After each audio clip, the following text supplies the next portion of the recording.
Chicago growing up, it was rough, man. A lot of crime, drugs, gun violence and things like that. A lot of kids, they get caught in the crossfire. Chicago was definitely, a victim of a lot of crime like that. So I moved out of Chicago for that reason alone. I'm Jerome Randle, and this is the story of my ink.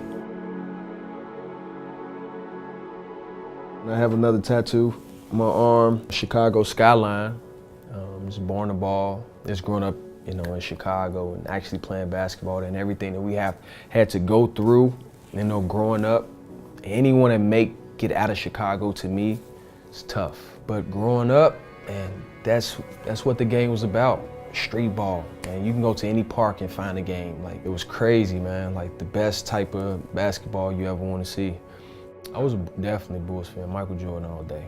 They don't get no better than that. Man, just watching it on TV, the black and white TV that had too much color. It was like a family outing, man. Just everybody, was in the living room, kids, and just had the TV on the floor, grandma. Those were good times, man. It's really good times. My very first tattoo, obviously, is emotional. My cousin who passed away, his name was Daryl Abrams, but his nickname was Chunk, who actually taught me so much about basketball. On my free throws, I always touch that tattoo to, show him that no matter how old I get, man, he's gonna always, be there by my side, and I'm always thinking of him. Man, he was a fiery dude.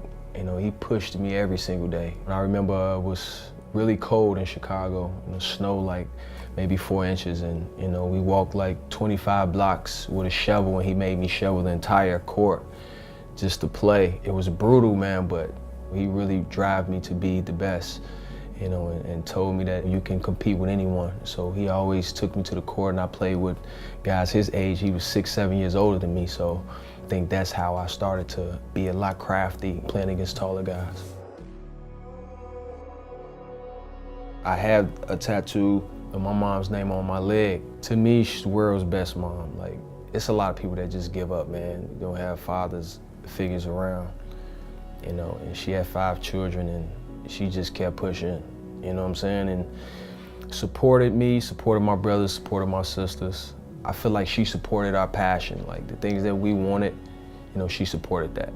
And I think, that's what, real parents should do.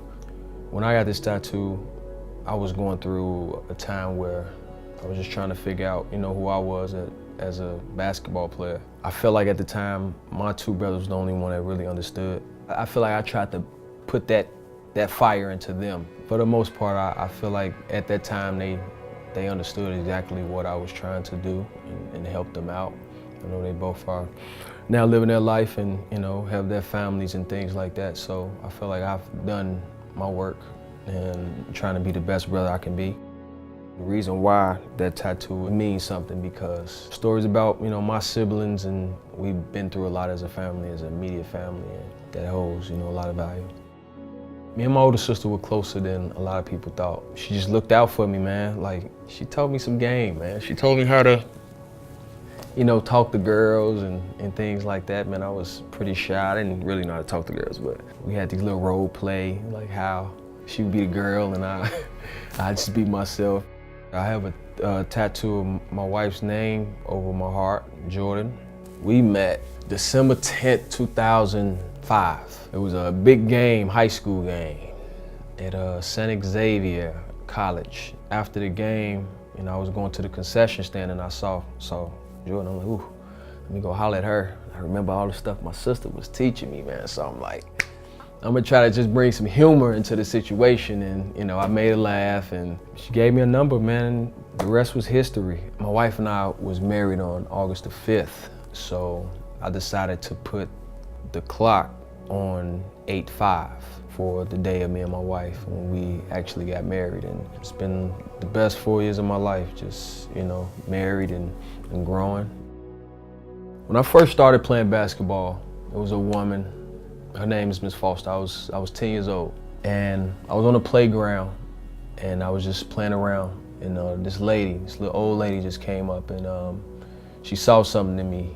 She wanted me to be on her team, and she contacted my mother, And man, she showed me a different life, man. Travel around the city of Chicago and play against all the different talent. She was the reason why, Jerome Randle actually started, to be on that platform. And this tattoo, everyone knows the phrase, "In God's hands we trust," but she always used "in God's hand we trust," like point guards. And so this is actually a tribute to Miss Foster. And I put this tattoo, "In God's hands we trust," for her.